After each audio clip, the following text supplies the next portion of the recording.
Hello, everyone, and welcome back to Chase Oaks Online. This is such an awesome experience. Anytime we get the opportunity to share, worship, basically have church with you, it is such a powerful moment. I got my man here, Matt. yeah. Yes, our Right here. online pastor. So anytime we get together, it's always fun. Oh, yeah. Because, we just get to talk online. So that's awesome.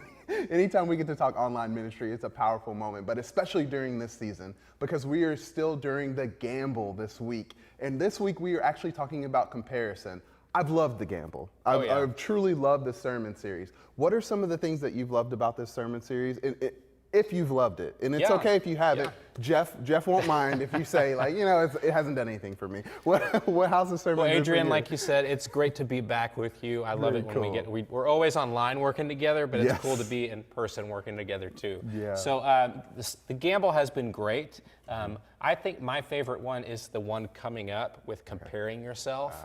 This week, yeah. So that's today. It's very easy for me to compare myself with others who have accumulated more. That was one of the weeks.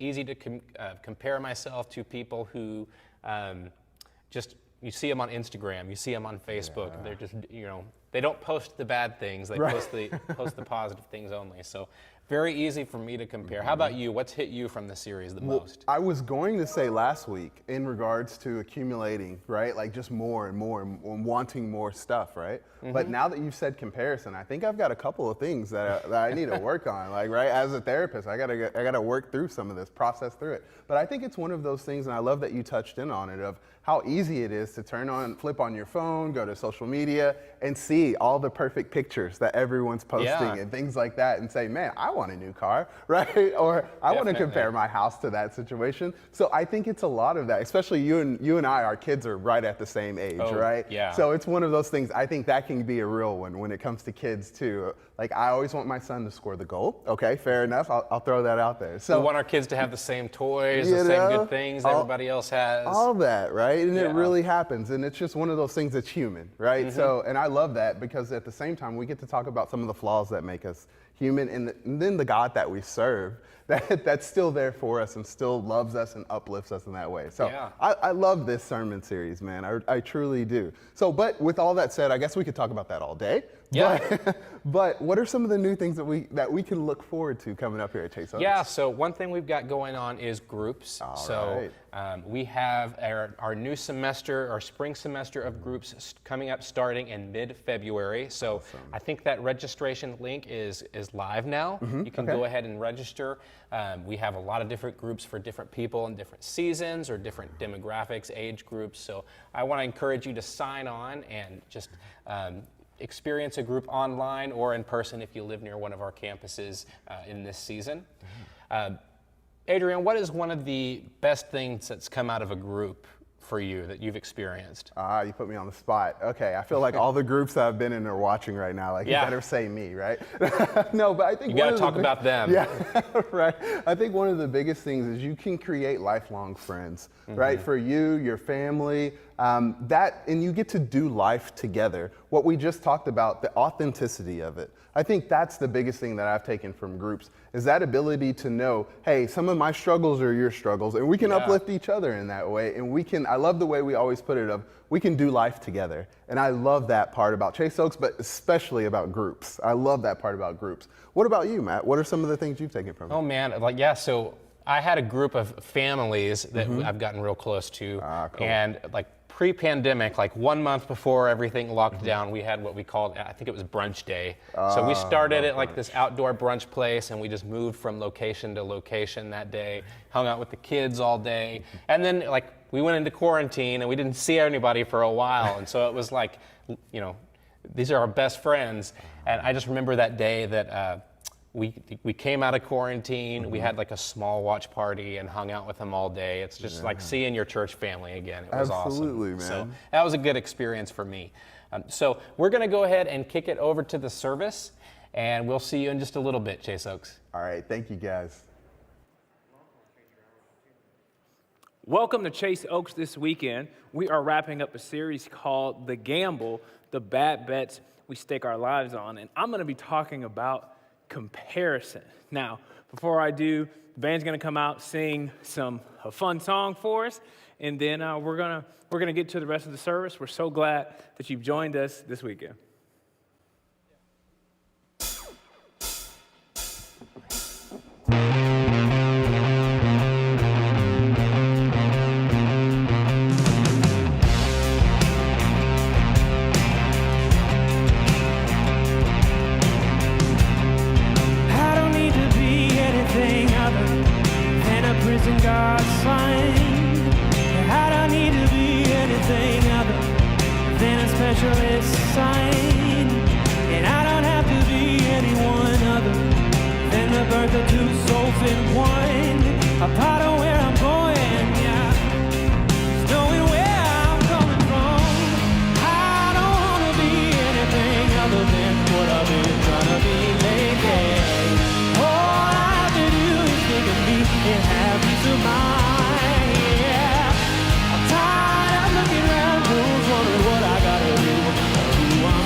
What I've been trying to be lately.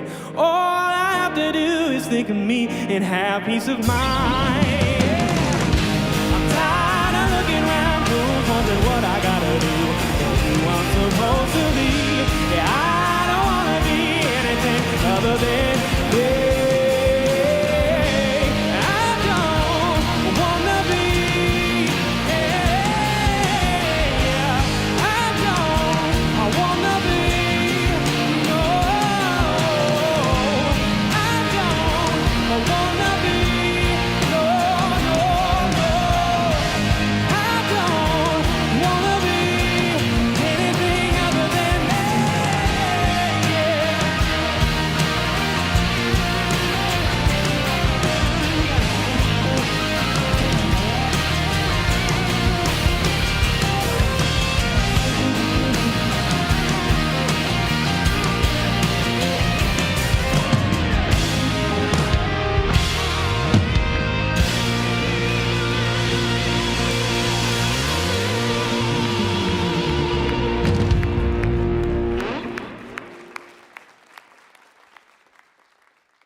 Hey there, and welcome to Chase Oaks Online. In just a moment, we are going to jump into the final week of our series, The Gamble.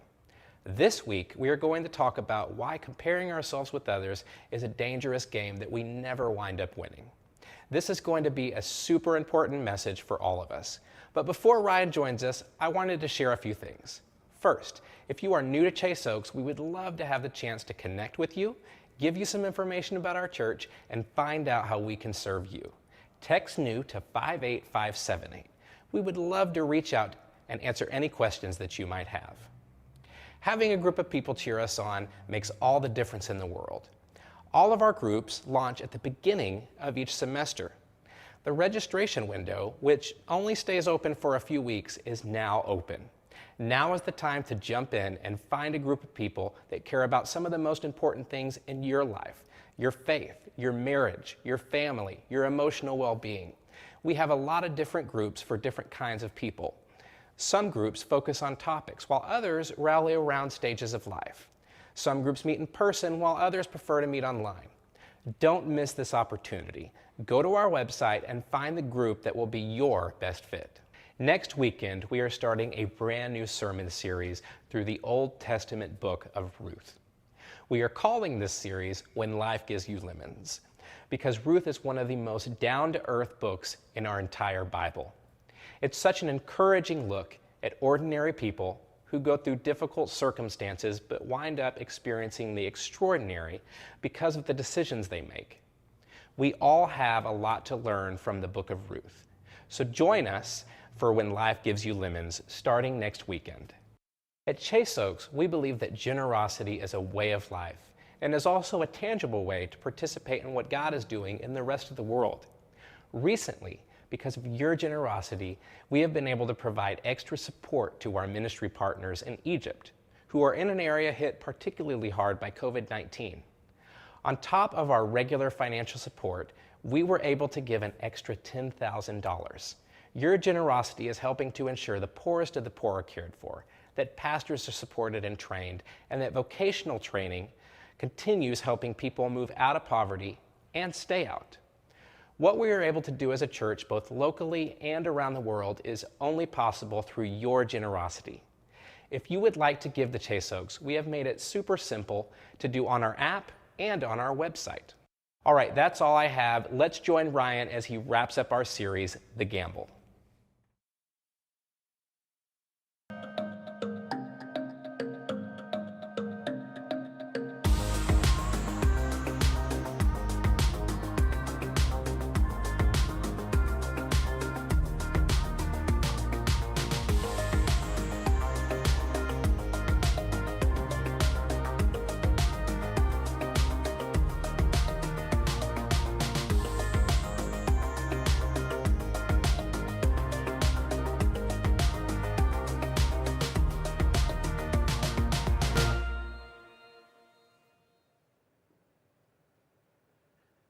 Welcome to Chase Oaks. We are so glad that you are here. If it is your first time, thank you so much for giving us a little bit of your weekend and us getting to spend some time together. If you're watching today's message, and let's say you're even not a Christian, or maybe you're in a place where you're trying to rebuild your faith, or maybe you just had a lot of stuff going on in 2020, and you've kind of come into 2021 and kind of going, Lord, what is it that you have in store for me? I can't think of a better place than Chase Oaks for you to get engaged in. One of the things that we firmly believe is that you can come just as you are. And here's a little secret. I don't think you're going to leave the same way, because there's something magical that happens when we get together and God comes into our life and He does so much and He changes us. And I just want to say, man, welcome to Chase Oaks. And man, I hope that this weekend adds value to your life in a significant way. We're wrapping up a series called The Gamble, the bad bets we stake our lives on. And there's so many things in life that sometimes we really think, man, if we just do this, it's going to make our life better, but it rarely does. And today, I'm going to be talking about comparison. Now, I don't know where your comparison starts. For me, it generally starts with online comparisons, not just social media. That's one way. You know, you might be comparing your friend's vacations. You might be comparing the fact that your friend went on vacation at all mid-COVID. You're like, you went anywhere, and maybe you're jealous. You're making some sort of comparison. Even when I'm Zooming with people, I start making comparisons. I'm like, where'd you get that background, huh? Like, that background looks nice. How come your camera's a lot clearer than mine? Hey, by the way, did you soundproof your office? Because I can't hear your kids, but you can hear my kids. Okay, like how in the world? Like that's what happens with our online comparisons. And then there's our offline comparisons. This is where we just compare each other live. We do this with our siblings. We might do this with our coworkers. We might do this at school. I do this at the park, even with my son. I'm comparing other kids to my son. I'm like, okay, does he look like he showered in the last 3 days? Okay, they look like they've showered. Okay, like so you just start making these little comparisons. My wife and I, we love our neighborhood. Great people, real quiet, super chill. And I'd like to say that we're good neighbors. But we're not. We're competitive neighbors, okay? And there's always something. In fact, there's a lovely couple that actually works here at Chase Oaks, and they're just the best neighbors ever. And I'm like, babe, we got to step up our game because they do everything a neighbor is supposed to do. They are always baking desserts for us and dropping them off at the house. Their Christmas light game was strong, okay? I'm not talking just like the regular Christmas lights. I'm talking they had the inflatables. You know what I mean? Like those people, and we can't help it, but we're just driving around the neighborhood like, babe, we got to step up our Christmas light game. We look embarrassing out here. And then our neighbors across the street, you know, after the holidays, they got us a New Year's gift. Who gets a New Year's gift? Are you kidding me? And you can't help but just kind of start to do this comparison. And here's the deal. I know all comparison isn't bad. Sometimes you make a comparison to be able to know where you are, to be able to improve. But let's just be honest. That's rarely the case when you and I are scrolling. That's rarely the case when you and I are comparing. It's a bad bet. And so today, I want to simply give us 3 core questions that I believe are going to help us fight comparison. The first question is this. Number 1, what's the healthiest way to measure my life? This is the question I think we all should ask ourselves this weekend. What's the healthiest way to measure my life? Some of us measure our life by money. Some of us measure our life by a following. Some of us measure our life by stuff. Some of us might measure our life by how much power we have. But God measures our life by something completely different. I love what 2 Corinthians 10 verse 12 says. It says, oh, don't worry. We wouldn't dare say that we are as wonderful as these other men who tell you how important they are, but they are only comparing themselves with each other, using themselves as the standard of measurement. How ignorant. We will not boast about the things done outside of our area of authority. You see, it's a bad bet when you and I begin to compare ourselves to other people, and I would argue it's because we're rarely comparing accurate stories. Let's do a little exercise. Let me ask you this. What story have we been telling ourselves about others? You and I, we do this all the time. We can see a neighbor, they get a new car, and we envision this whole movie about how they got the car and what things are like in their home. We might be scrolling, and we just tell ourselves a story that's beyond the story that they even posted.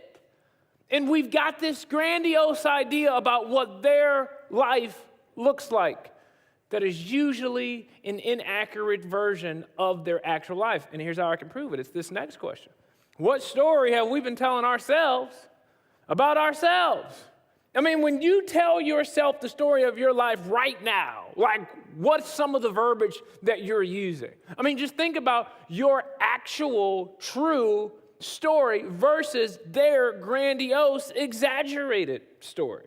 And then it leads us to this third question, which is interesting.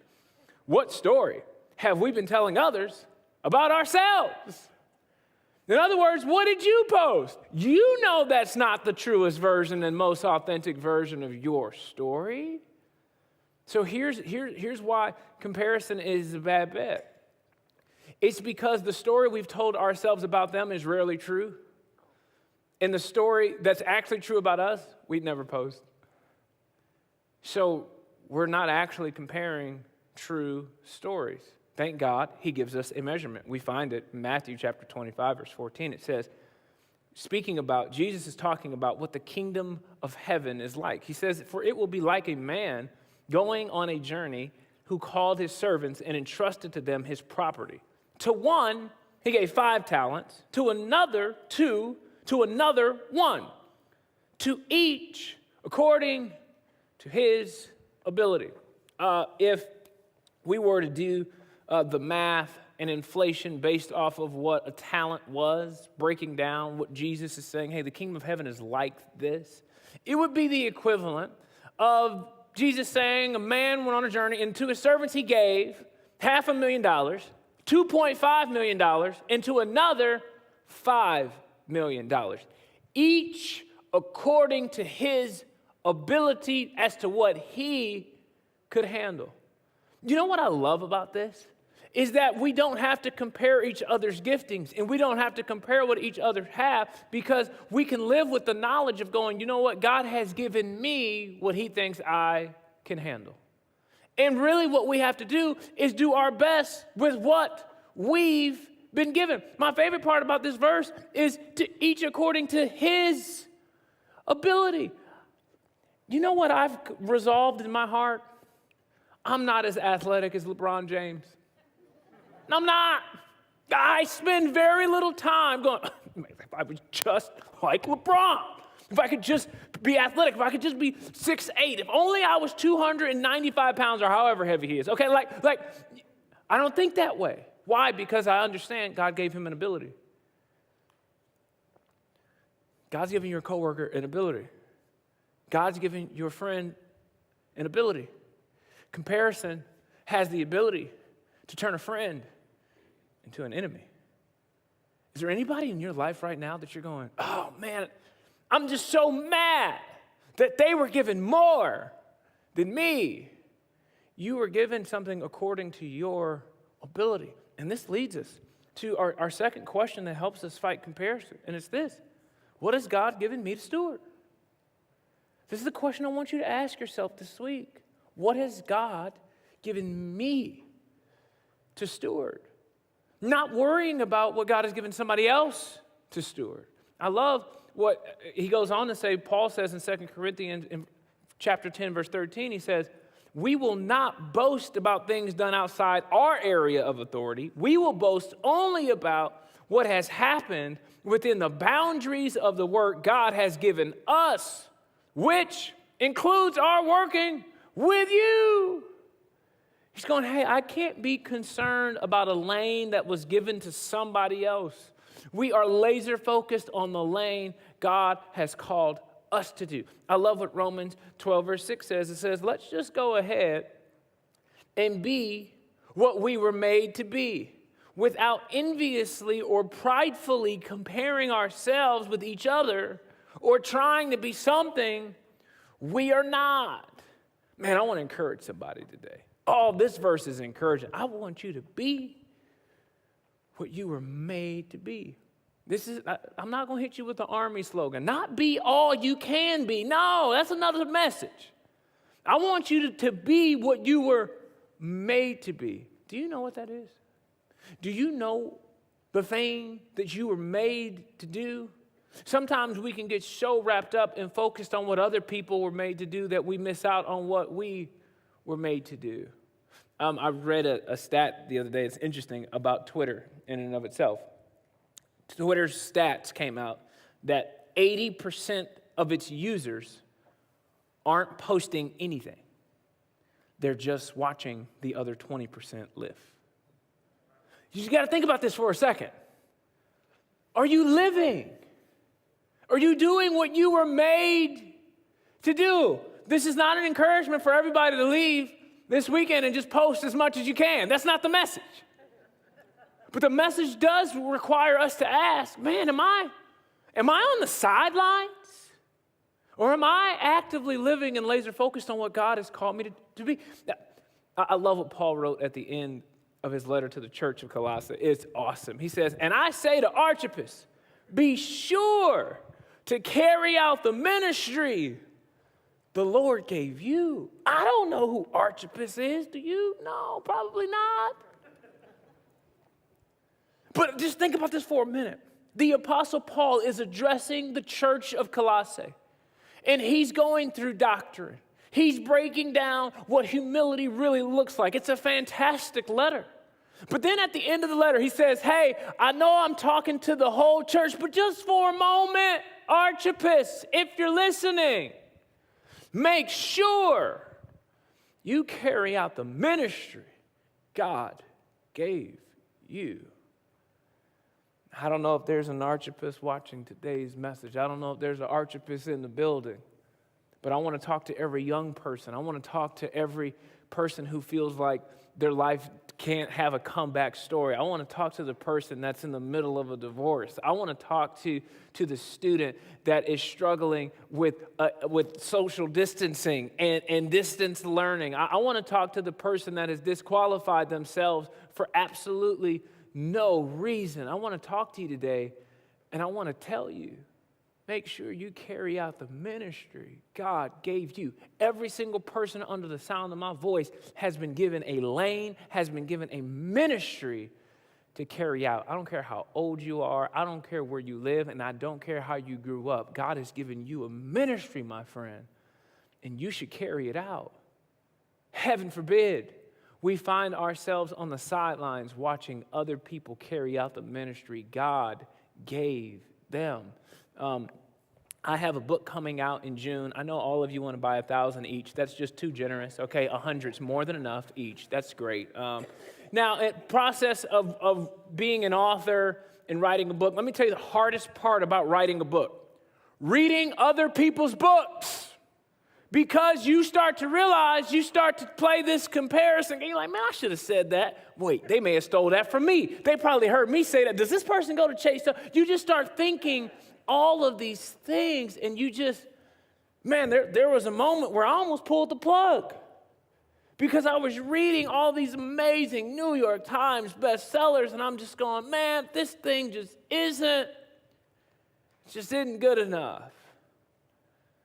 And man, I just had to be reminded, no, Ryan, God's given you a ministry to carry out. So you carry out, you do your job, and actually let those other authors be those other authors. My friend, there's a ministry that God gave you. Do you know what it is? There's a race that God has marked out for you. Are you running in it?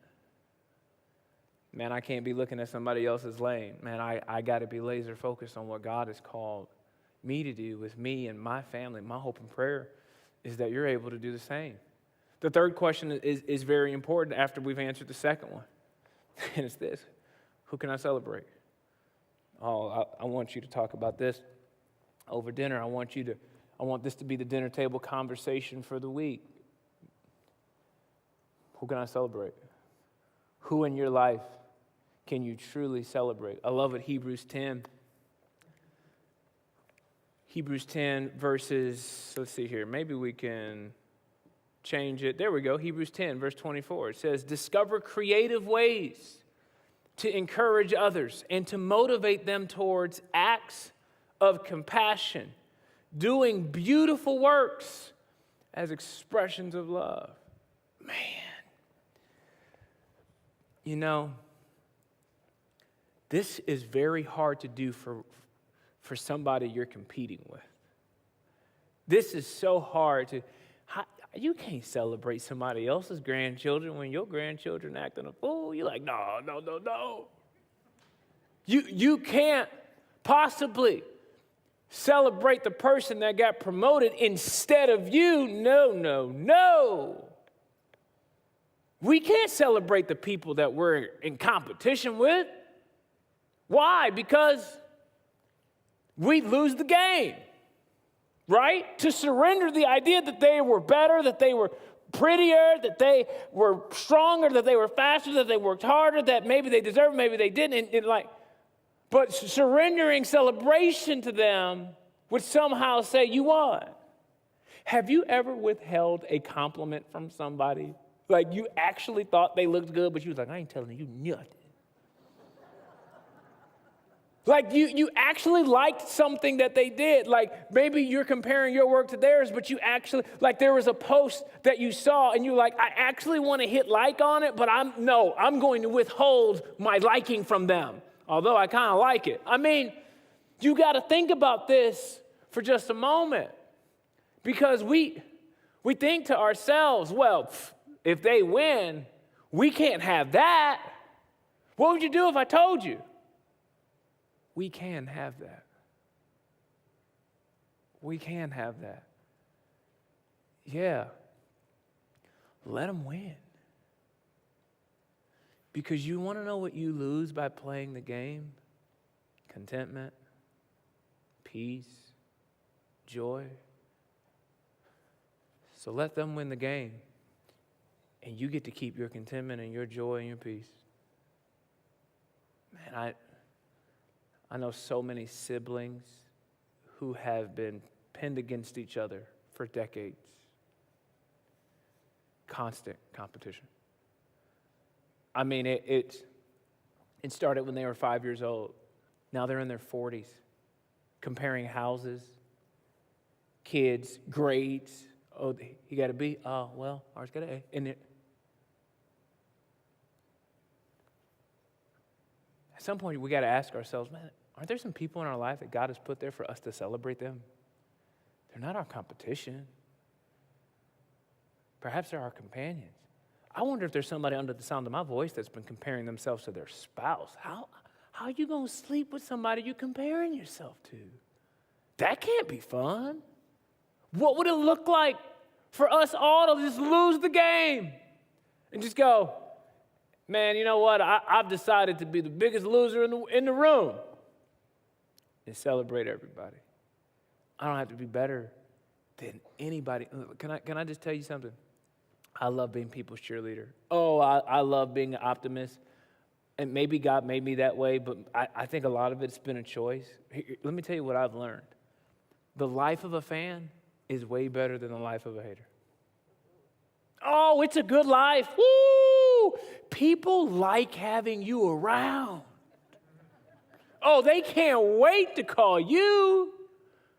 They can't wait to have you over. They can't wait for a pandemic to be over. You're going to be the first call when you're a fan. Woo! When people are dreaming, they love calling you. And then there's, those friends we have that feel like they're God's gift to the planet to keep everybody humble and bring them down to earth, You're usually last on the invitation to the barbecue, which is fine. You can come, but we just can't have too many of you in the room. I mean, here's the deal. At some point, this is about making a decision about the type of person you actually want to be. I mean, who grows up? What third grader right now is going, when I grow up, I'm going to make sure everybody stays humble. That's what I'm going to do. Like, who's doing that? What? No, something happened. What? No, I've already made up my mind. I'm going to be a fan of people. And you know who else I'm going to be a fan of? My family. I'm going to be a fan of my kids. I'm going to be a fan of my wife. You want to know who else is writing a book in my house? My wife, okay? It's not a competition. It's a children's book. It's awesome. Now, have I had some thoughts like it's not as hard as maybe. Okay, I've gone there. But no one's going to be a bigger fan of my wife than me. It's just not going to happen. It's the greatest thing ever in my mind. I've just decided a long time ago, I want to be a fan of people. People are not my competition. What it usually ends up happening with comparison is it often leaves us bitter at them and disappointed in ourselves, right? I mean, you start watching them, you think, they're better, and then all of a sudden they become an enemy, and now you also now think less of yourself. It's a bad bet. I mean, for some of you, it may mean reducing social media significantly. For some of you, it might be deleting a particular app. I know some people, Facebook just gets them. For some people, it's Twitter. For some people, it's Instagram. Maybe TikTok is your kryptonite. I don't know. But you need to actively think about, is this poison for my soul? I mean, if I told you that every morning I was gonna throw a newspaper at your front door, and in this newspaper would be information that would make you feel unfulfilled, unsatisfied, like you never have enough, that your kitchen's outdated, that you're not doing enough with your kids. Like, who would voluntarily read that every single morning? Like, nobody would be like, if you knew that was going to happen, you'd be like, man, I don't want to open this. If that's how it's going to make me feel, for some of us, that is social media. That's why it's called a news feed. And sometimes the news that we get isn't helping us carry out the ministry that God gave us. This is not the anti-social media message. I assure you of that. Man, this is the anti-comparison message. And for us to be in a healthy place to where we can actually celebrate other people. If there's somebody you work with that has gotten promoted and you didn't, celebrate them. If there is you know what, some of you, the most spiritual thing you're going to do all week, you know that person you can't stand that you follow anyways, which doesn't make a whole lot of sense to me, but you do it, okay? So this person that you don't like, maybe you're even related to them, okay? And they post stuff. This is what I want you to do. This is going to be very, very spiritual, okay? I want you to go home and I want you to like the post. Yep, that's it. Like the post. Yep. Celebrate. This is awesome. Yep. I'm going to release that. Because for us, sometimes we feel like we're withholding something. I'm going to show you. They're not even watching. So you know what? I'm not going to play the game. I'm going to make a decision. I'm going to be a fan. Because it's a much better life than being a hater. So in summary, the 3 core questions that help us fight comparison. Number 1, what's the healthiest way to measure my life? How are you measuring it?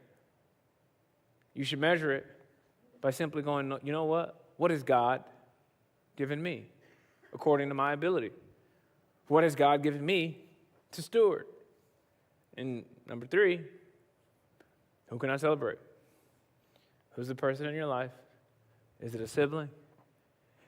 Maybe you need to end the 3-decade war you've been in for way too long. Yeah, maybe this weekend you just go, hey, it's over. Hey, your kids are awesome. Your husband, man, he makes more money than mine. Okay, that's great. We're on the same team. We're in the same family. But I've decided to stop playing the game because it's a bad bet that we stake our lives on. God, I thank you so much for Chase Oaks. Lord, I pray for each and every person that finds themselves comparing themselves to people online, people offline. God, I pray that you would make it crystal clear what it is you've given us according to our ability. I pray that you would make it crystal clear the ministry that you've given us to carry out. May we be laser focused in that. May we not be on the sidelines watching other people carry out their ministry, but God, would we get laser focused on what you've called us to do? And God, I pray that in these next few moments, you would lay people on our heart to celebrate. That you would lay people on our heart to encourage. Maybe it's the person we found ourselves envying the most. In Jesus' name I pray. Everybody say it. Amen. Hey, in these next few moments, what I want us to do is, I want to give us just a couple of moments just to respond, just to reflect on today's message. And we're gonna sing some songs together, and we invite you to do that with us now.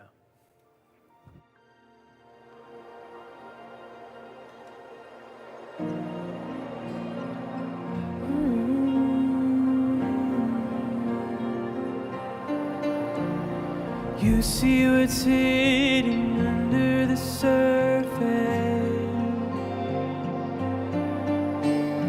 You see the beauty under the tarnish. You will find in fire what you call. You will find in fire what you can. Find me here in your presence. I'm not leaving the same. Let your refining fire purify me again. Let the weight of your glory bring me back to my knees. Oh God, come with revival. Started in me. You have a purpose, you see the outcome. Yes, you do.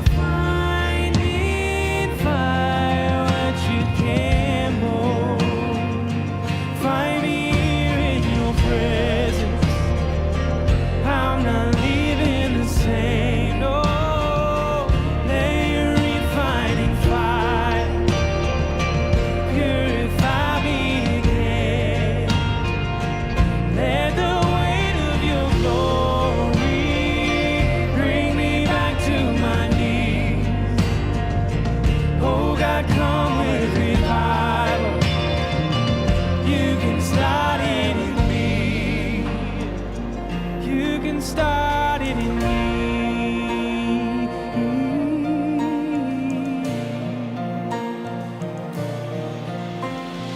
New hope, new life, new one. We come together with one breath, one voice, one cry. Jesus, our Savior, new hope, new life, new wine. We come together with one breath, one voice, one cry. Jesus, our Savior, new hope, new life, new wine. We come together with one breath, one voice, one cry. Jesus, our Savior, new hope, new life, new wine. We come together with one breath, one voice, one cry. Jesus, our Savior. Jesus, our Savior. Find me here in your presence. I'm not leaving the same. Let your refining fire purify me again. Let the weight of your glory bring me back to my knees. Yeah. Oh God, come with revival. You can start it in me. Find me here in your presence. I'm not leaving the same. Let your refining fire purify me again. Let the weight of your glory bring me back to our knees. Oh God, come with revival. You can start it in me. Oh God, come with revival. You can start it in me. Yeah, God, we just thank you. Father, we ask that you start it right here in us. And Father, because of the work that you've already done in our lives, we get to praise, we get to celebrate. And so God, we do that today. Will you join me?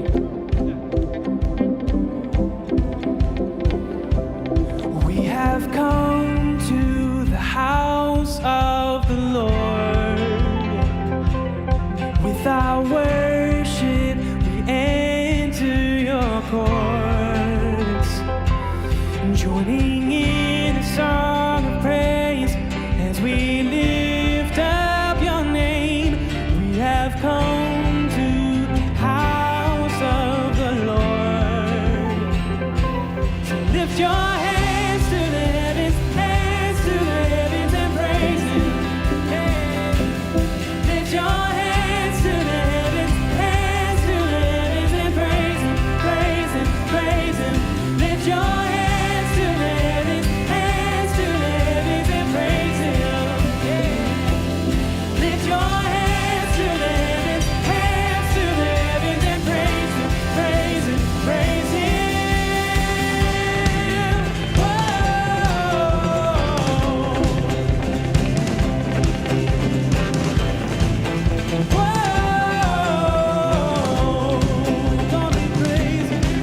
We praise you,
us join with all creation as we shout in declaration. We are free. We are free. All around the earth is shaking. Can you feel the chains are breaking? We are free. We are free. Let us join with all creation as we shout in declaration. We are free. Yeah. We are free. Lift your hands to the heavens, hands to the heavens and praise Him. Lift your hands to the heavens, hands to the heavens and praise Him, praise Him, praise Him. Lift your hands to the heavens, hands to the heavens and praise Him. Lift your hands to the heavens, hands to the heavens and praise Him.